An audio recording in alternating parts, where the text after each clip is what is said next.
Hola Guillermo, ¿cómo te va con el metadato? Buenas tardes. ¿Qué decís, Ezequiel? Muy buenas tardes. El saludo al país federal todo. ¿Cómo anda? ¿Todo bien? Bien. Bueno, volvemos a la camperita, a la y polera, usted sabe que ha cambiado. a los colores oscuros, Sí, tenemos invernales. variaciones de tiempo importantes, ¿no? De acá al lunes vamos a tener...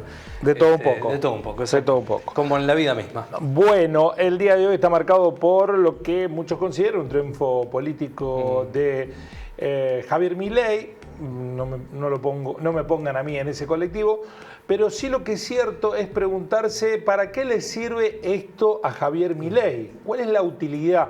Algunos de los legisladores que votaron en favor del rechazo a la posibilidad de parar el veto dijeron que los mercados iban a reaccionar mal si Milei tenía una señal negativa. Cuando se habla de los mercados no habla del mercado nacional, hablan de los mercados internacionales y de esa hipotética posibilidad de que lleguen las inversiones a nuestro país. Digo hipotética porque hasta ahora le ha dado todo al mercado y en proporción las reservas y las inversiones, ambas cosas a la vez, las reservas de recursos monetarios de la Argentina y las inversiones que llegan son menos significativas que el año anterior. Con lo cual la lectura es para relativizar. Lo que no hay duda es lo que ya se puede medir que ha sucedido. Que buena parte de los recursos, que lo hemos hablado de manera reiterada en este espacio, se recortan en este ajuste brutal que ha hecho el gobierno libertario a cuanta actividad haya relacionada con el Estado, va a terminar ese producido del recorte en el pago de deuda que tiene la República Argentina. Voy a mostrarle, la Universidad Nacional de Avellaneda hizo una síntesis, un relevamiento de lo que ha ocurrido en los últimos 3 meses con las reservas de nuestro país y con los recursos producto del ajuste. ¿A dónde fueron a parar? Porque la verdad, ¿para qué estamos haciendo un ajuste todos los argentinos? ¿En favor de quién estamos haciendo el ajuste? ¿De ordenar la macroeconomía o de determinados sectores concentrados de la economía? Bueno, desde junio, les muestro el primero de los cuadros, se usaron 4.500 millones de dólares para pagar la deuda, tanto privados como al Fondo Monetario Internacional. La caída se amortiguó por el ingreso de 2.500 millones de dólares de los encajes de los bancos.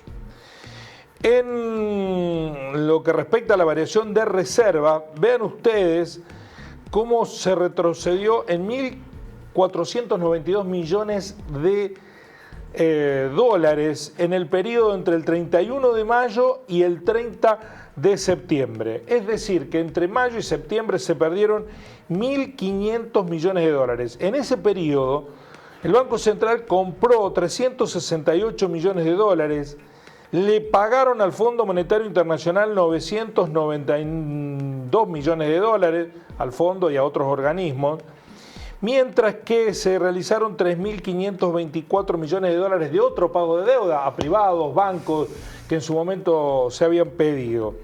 Encajes, que es estas obligaciones que a través de la entrega de papeles los pone a los bancos a disponer en favor de la nación de los dólares que poseen.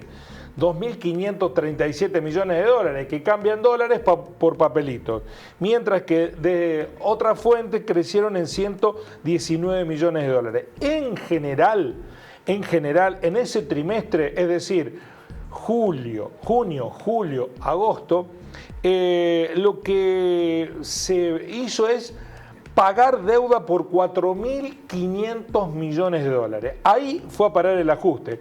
Como ven en el próximo cuadro, las compras de dólares del Banco Central están frenadas desde junio. Miren cómo fueron creciendo desde el 7 de diciembre del 2023 y en junio se frenaron. El Banco Central no puede acumular reservas por esta vía, es por eso que las reservas cayeron 1.500 millones de dólares desde entonces. Por eso apelaron a los encajes con los bancos. No le pueden comprar al mercado, los obligan a los bancos a que le presten dólares a cambio de papelitos. Vamos al próximo cuadro de esta síntesis de información que hace la Universidad de Avellaneda. A medida que avanzó el ajuste provocado por el gobierno libertario, creció la proporción del gasto público que va a pagar destinado a pagar los intereses de la deuda. En 2024 ya representan el 12% del gasto público local. La discusión de hoy, Ezequiel, era por el 0,14 del PBI, 0,14. Eso dijeron los que votaron en contra del presupuesto de las universidades públicas, que ponía en riesgo las cuentas fiscales. Bueno, vamos a ver cuánta plata del PBI, recuerden ese número, 0,14 para universidades, cuánta plata del PBI fueron destinadas en los años anteriores. En el año 2019, último año de gestión de Mauricio Macri, sí, el 16,6% del PBI, 16,6% fue destinado al pago de intereses de deuda. En el 2020, plena pandemia, el 7,7%. 2021, 6,5%. 2022, 8,4%. 2023, 8,2%. En todos estos años hubo crecimiento, salvo en el 2020 y en el 2021. En el 2022, en el 2023 la Argentina creció. Recuerden que en el 2022 el rebote de la pandemia, el crecimiento fue significativo después de una caída brutal. ¿Cuánto se lleva hasta ahora el pago de intereses, no capital, intereses de la deuda entre enero y agosto? El 12,1% del PBI, 12,1%. Le estamos entregando a quienes nos prestaron plata el 12,1%, y la polémica instalada esta semana fue por el 0,14% del PBI. ¿Se dan cuenta de la diferencia? Estamos hablando ni siquiera de 12 veces más, 13 veces más, 14 veces más entre lo que la universidad cuesta y lo que le estamos pagando a los que nos prestaron plata por intereses de deuda. Y a que no saben quién fue el que hizo que nos prestaran plata o que él salió a tomar deuda. Sí, se lo imaginan. Se trata de Toto Caputo, el que ahora está pagando los intereses de la deuda que él mismo generó y que está provocando este ajuste brutal. ¿A dónde va la plata de los ajustados? Es decir, la nuestra. Bueno, ahí que ustedes acaban de ver, se está destinando para pagar intereses de la deuda. Esto hace que mejoren las condiciones de sanidad económica de la Argentina. Vamos al último cuadro.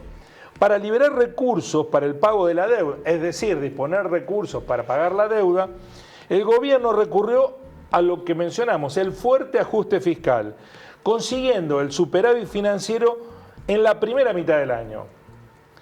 Sin embargo, en el tercer trimestre ya se vuelve a un déficit financiero del 0,4 del PBI. Es decir, que aquellos que nos dicen no podemos poner en riesgo el superávit fiscal porque aumentemos o le garanticemos presupuesto a la universidad, bueno, el superávit fiscal ya es pasado porque en el último trimestre hubo un déficit del 0,4%. Ahí ven ustedes, teníamos un déficit del 4,7 en el primer trimestre del 23, 4,4 en el segundo, 3,2 en el tercero, 9,3 en el cuarto. Todo ese déficit es de Alberto y Cristina.